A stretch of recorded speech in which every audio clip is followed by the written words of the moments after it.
Bonjour à toutes et à tous et bienvenue dans This is Paris, votre rendez-vous hebdomadaire avec l'actualité du Paris Saint-Germain. Au sommaire, retour sur la semaine des hommes de Thomas Tuchel, rythmé par les affrontements en Ligue 1 face à Lyon, puis contre Lorient. Quand tu joues contre ces équipes comme ça à la maison, ce n'est jamais facile. Puis nous retrouverons Kylian Mbappé pour revenir avec lui sur ses 100 buts avec le Paris Saint-Germain. 79 pieds droits, 19 pieds gauche. Que de tête. Enfin, nous reviendrons sur la superbe semaine des Parisiennes qui termine l'année invaincue.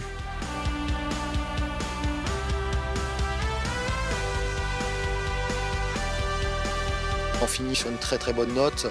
Les filles ont vraiment beaucoup donné depuis 6 mois et elles ont bien mérité leurs vacances. Vous regardez This is Paris. You're watching This is Paris. 4 jours seulement après la brillante mais mouvementée victoire face à Başakşehir, les joueurs du Paris Saint-Germain, assurés de terminer premier de leur groupe en Ligue des Champions, étaient de retour au Parc des Princes. Au programme cette fois, pour les Rouges et Bleus, un choc, un vrai en Ligue 1 face à l'Olympique Lyonnais.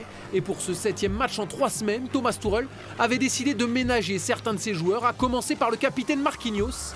Et l'homme, aux 100 buts sous le maillot parisien, Kylian Mbappé, l'international français, qui a d'ailleurs reçu un trophée des mains de Nasser El Khelaifi pour célébrer sa 100e.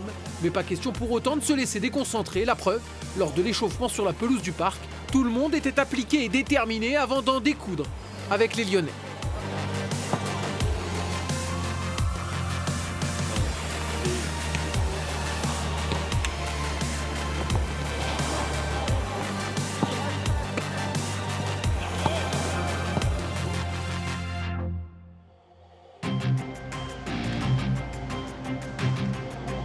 Emmenés par Presnel Kimpembe, capitaine en l'absence de Marquinhos, les Parisiens sont bien décidés à poursuivre sur leur lancée. Eux qui restent alors sur une jolie série de 5 matchs sans défaite.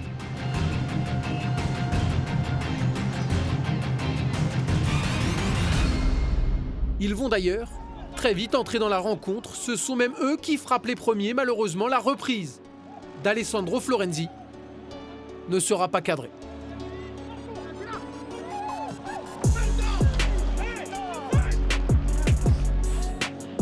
Dommage, car les Lyonnais, eux, réussissent à faire mouche sur leur première opportunité.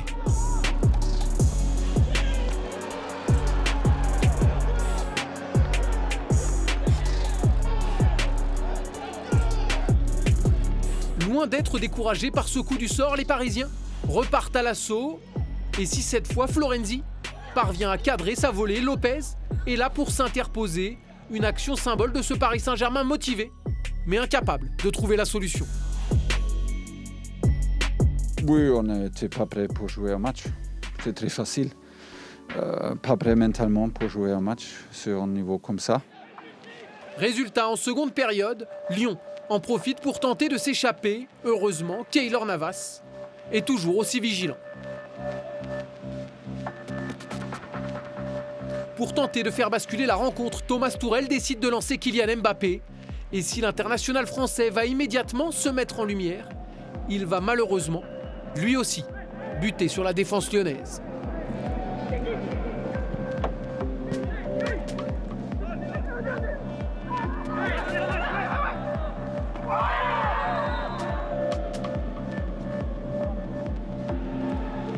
Bien décidé à pousser, Paris finit par s'exposer au contre lyonnais, mais Keylor Navas reste impressionnant sur sa ligne.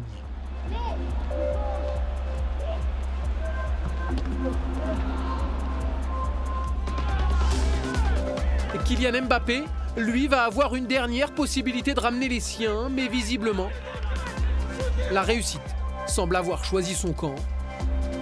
Pire, dans la foulée, Neymar est fauché par Thiago Mendes et doit être évacué.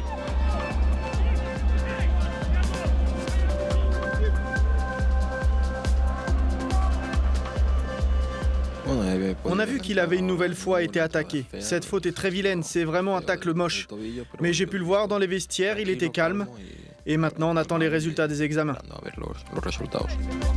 Thiago Mendes est immédiatement expulsé. Neymar, lui, passera des examens rassurants dans la soirée. Pas de fracture, mais une grosse entorse qui devrait l'immobiliser jusqu'à la fin de l'année. Finalement, Paris s'incline 1-0 au bout d'une rencontre qui a tout de l'accident. On va chercher des solutions. C'était un grand surprise aujourd'hui, honnêtement. Et je n'ai pas attendu en avant. Et voilà, c'est ma faute avec l'équipe, c'est ma responsabilité. C'est ma responsabilité aussi de trouver des solutions. L'objectif, c'est 9 points.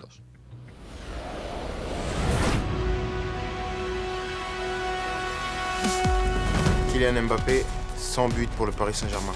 60 buts en une touche de balle.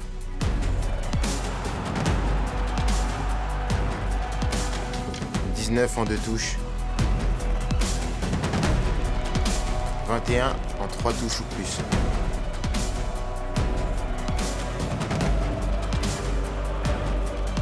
« 74 buts en Ligue 1.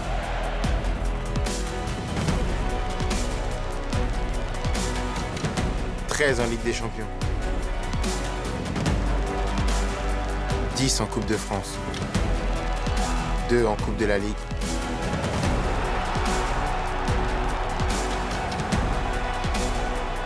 1 au Trophée des Champions.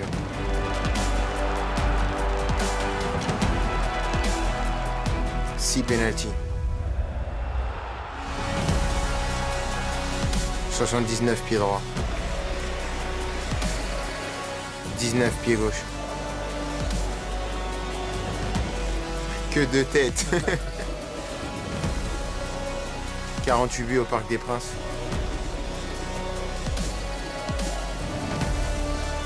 52 à l'extérieur. Un quadruplé.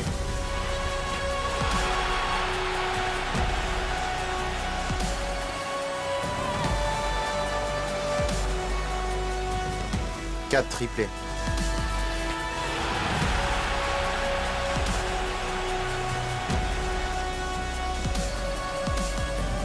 « 16 doublés. »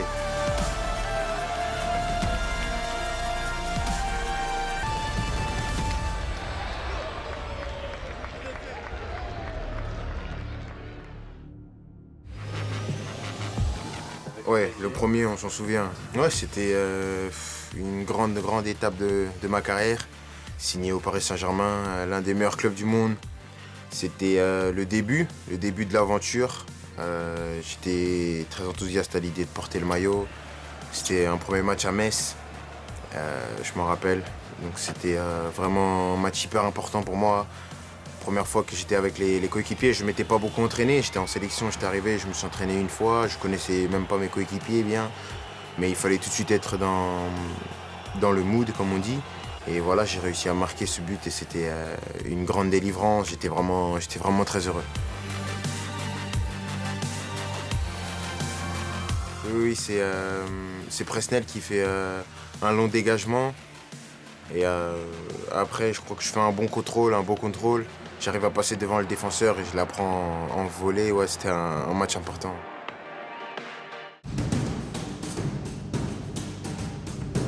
Oui, c'est le quadruplé contre Lyon. C'était un grand moment. On était dans un match très serré contre une équipe qui jouait bien. On avait joué à 10 et on a réussi à marquer 5 buts dans le match, mettre un quadruplé. En plus, je venais de rater quelques occasions avant.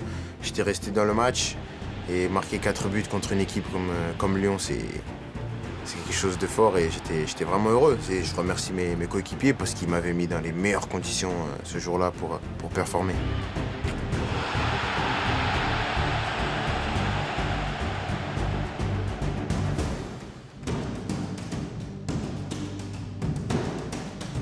Je me rappelle, c'était toute une histoire, ça. Ouais, je me rappelle.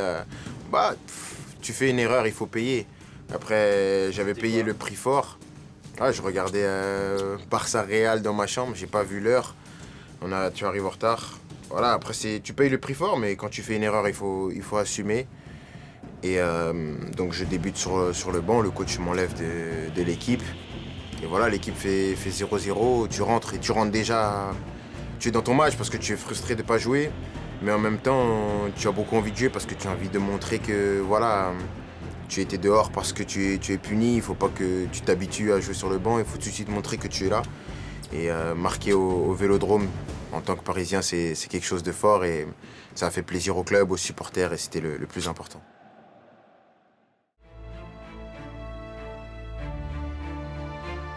Elle est belle. C'est Dani, c'est un mauvais dégagement du gardien.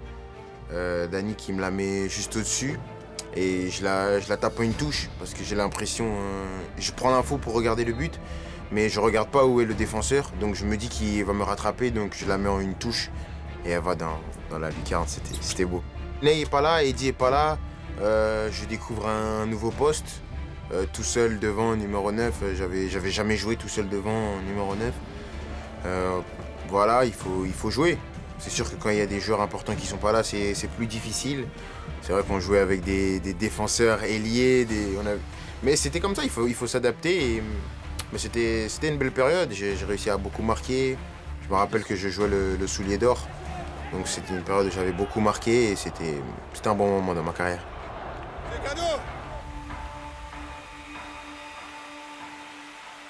Ouais, je reviens me replacer, j'intercepte une passe. Je sais plus c'est quel joueur qui fait la passe. Et après il y a de l'espace, donc je dribble le premier. Et je vois qu'il y a beaucoup d'espace, donc je continue, je m'arrête pas et j'arrive en 1 contre 1 contre Marcelo, il y a de l'espace. Les joueurs, mes coéquipiers, je crois que c'est Ney et Eddy qui s'écartent un peu pour laisser de l'espace pour que je puisse jouer mon 1 contre 1 et j'arrive à passer et après je mets un pointu. Mais c'est geste de l'attaquant dans la surface, le pointu.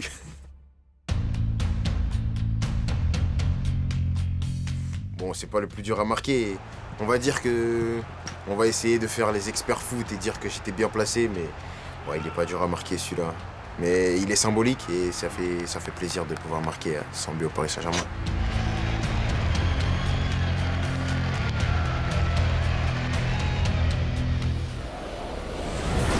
Pour les filles du Paris Saint-Germain en ce moment, tous les voyants sont au vert. Leader invaincu de D1, elles ont parfaitement réussi leur entrée en Ligue des Champions. Mieux, elles peuvent compter sur une Marie-Antoinette Katoto en feu et tout juste sacrée meilleure joueuse du championnat pour le mois de novembre.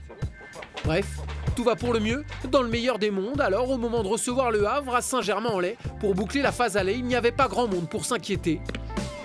Heureusement, Olivier Chouafni, lui, est toujours là pour veiller à ce que personne ne puisse se relâcher.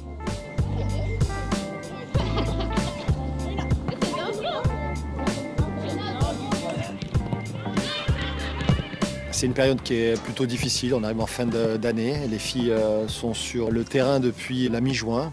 Et aujourd'hui, l'objectif, c'était de remporter bien sûr ce dernier match aller à domicile. Un objectif collectif doublé d'une ambition individuelle pour Marie-Antoinette Katoto, bien décidée à atteindre la barre des 100 buts sous le maillot du Paris Saint-Germain. Et la joueuse formée au club n'a besoin que de 6 petites minutes pour rejoindre Kylian Mbappé dans les livres d'histoire. À 22 ans seulement, elle devient la 2e joueuse à inscrire plus de 100 buts sous le maillot rouge et bleu, après Marie-Laure Delis, le tout sous les yeux du président Nasser Al-Khelaifi, venu notamment pour assister à ce but si particulier. C'est sur un corner de Sandy, il est très bien tiré, je coupe bien la trajectoire et ça finit au fond. Mais le festival est loin d'être terminé, bien décidé à marquer le coup, Katoto en remet une couche à la demi-heure de jeu. Mieux, avant même le retour au vestiaire, l'internationale française va déjà s'offrir un triplé.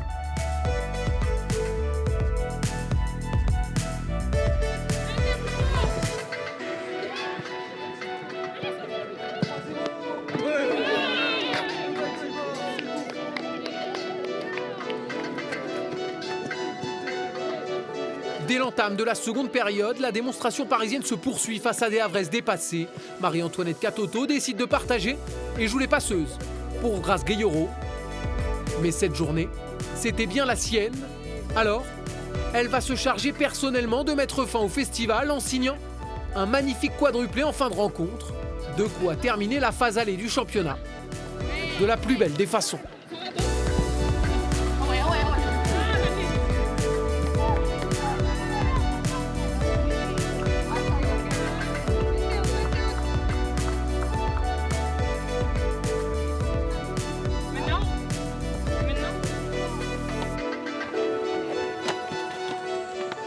Cinq buts, un quadruplé de Marie. plus sous les yeux de notre président. Ça fait très très plaisir, bien sûr, de l'avoir avec nous et de lui montrer aussi les qualités de cette équipe. Des qualités qui ont permis aux Parisiennes de boucler la phase aller après 10 victoires et 1 nul en 11 sorties, et aussi d'aider Marie-Antoinette Katoto à franchir la barre mythique des 100 buts. C'est exceptionnel. Je ne pensais pas marquer autant de buts au Paris Saint-Germain. C'est une très belle chose et j'espère qu'on va continuer comme ça. C'est prodigieux. À 22 ans, être capable de marquer autant de buts. Elle rejoint aussi Kylian chez les garçons, donc c'est un beau clin d'œil du destin. Elle avait à cœur de marquer ce 100e but parce que tout le monde lui parlait de ça. D'une part, elle a marqué son 100e, mais elle a marqué le 101e, le 102e et le 103e. Donc voilà, maintenant qu'elle aille atteindre la barre des 200 buts, ça voudra dire qu'elle sera dans la durée au Paris Saint-Germain.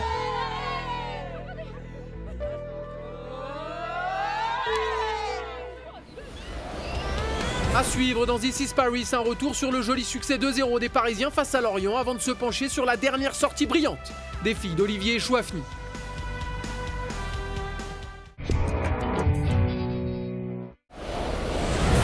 L'avantage quand les matchs s'enchaînent à un rythme fou, c'est que l'on n'a pas le temps de ressasser car il faut très rapidement basculer dans l'affrontement suivant. Résultat, à peine la défaite face à Lyon digérée, les Parisiens avaient l'occasion de remettre la marche avant face à Lorient. Et pour atteindre cet objectif, Thomas Tourelle avait une nouvelle fois décidé de faire tourner. C'était nécessaire parce qu'on a vu qu'on a manqué vraiment d'énergie contre Lyon.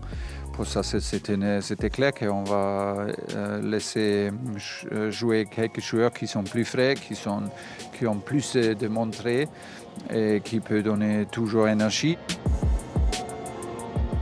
Mais avant d'en découdre, avec les Bretons, les Parisiens ont d'abord rendu hommage à Gérard Houllier, premier entraîneur champion de France avec le club et malheureusement disparu.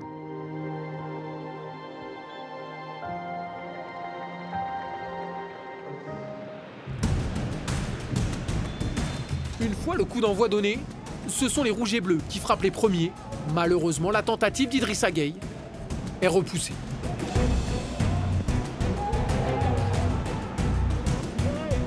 Dominateur dans le jeu, Paris bute sur le bloc breton et s'expose au contre des Lorientais. À la 10e minute, Yohan Wissa est d'ailleurs tout prêt d'en profiter. Mais Sergio Rico est vigilant et Danilo Pereira, lui, n'hésite pas à se sacrifier, quitte à devoir laisser ses coéquipiers blessés.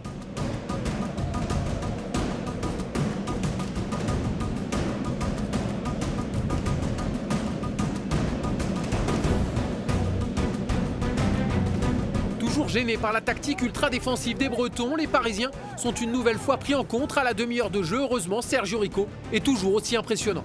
C'était dur parce qu'ils défendent toujours bas, ils défendent toujours avec 10 joueurs. Pour ça, on a dit que c'est important d'avoir beaucoup de contre-pressing, beaucoup de récupération dans les camps adverses. On a eu ça. Effectivement, Paris se montre peu à peu plus efficace dans ses intentions de jeu. Et les occasions suivent logiquement. Malheureusement, ni Kylian Mbappé ni Ander Herrera ne parviennent à trouver la solution. Pas de quoi, cependant, décourager les hommes de Thomas Tourelle. Bien au contraire.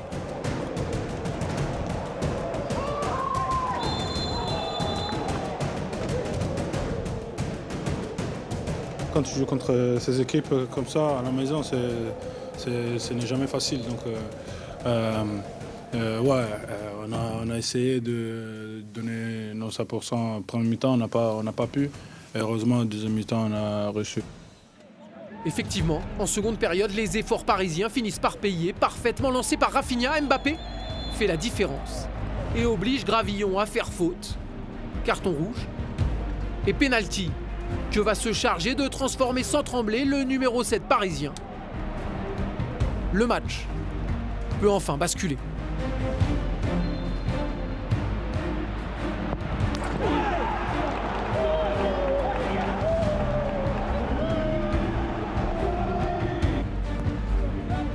On a marqué avec un penalty, le carton rouge a décidé le match aujourd'hui. On a eu un peu de la chance. Un peu de chance, mais aussi du talent, à l'image de Rafinha, de nouveau décisif 10 minutes plus tard pour servir Keane, auteur d'un appel de balle parfait. Mon idée, c'était d'aller derrière le défenseur et couper, aller derrière le défenseur et marquer.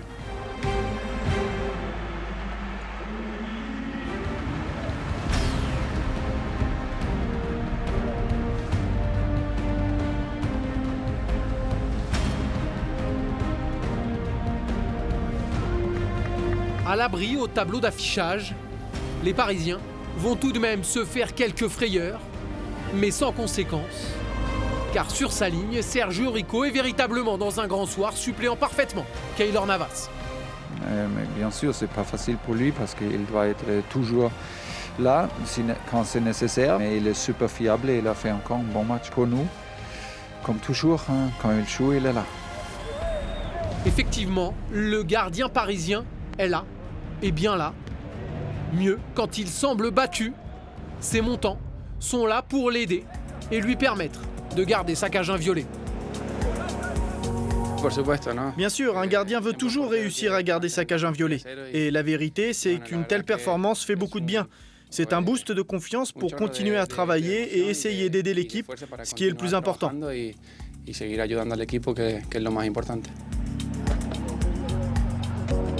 Comme je dis, c'est pas facile. On joue depuis le final en coupe. On joue sans occasion pour décompresser. Et c'est comme ça. L'essentiel est tout de même assuré, Paris s'est imposé et va bientôt pouvoir souffler. Championne d'automne et invaincues jusque-là en D1 Arkema, les filles du Paris Saint-Germain avaient une dernière mission à accomplir avant de pouvoir profiter des fêtes de fin d'année. Olivier Chouafny et ses joueuses devaient valider leur qualification pour les 8e de finale de la Ligue des Champions. Un objectif à leur portée, surtout après avoir remporté le match aller face aux Polonaises du Górnik Lechna 2-0. Mais plus que le résultat, c'est la manière qui importait pour les Parisiennes, bien décidées à finir l'année en beauté.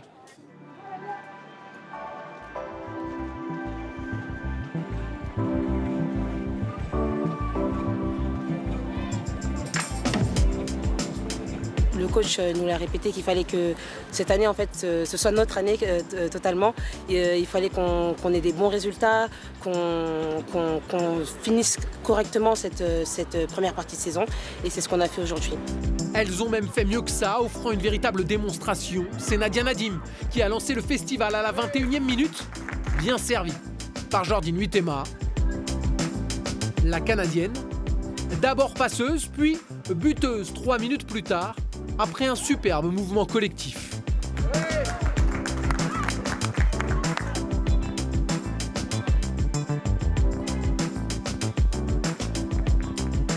Loin d'être bousculés, les rouges et bleus ont cependant refusé de lever le pied. Résultat, à la demi-heure de jeu, c'est la capitaine Irène Paredes qui a enfoncé le clou.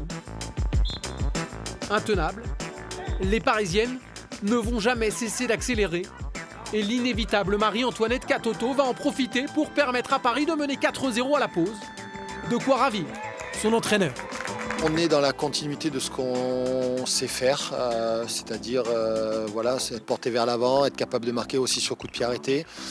Souvent face à des blocs compliqués, bas, il faut savoir aussi varier nos attaques, on a su le faire. Nouvelle illustration de l'habileté parisienne sur coup de pied arrêté dès le retour des vestiaires pour un 5e but. Signé Kadidia Toudiani.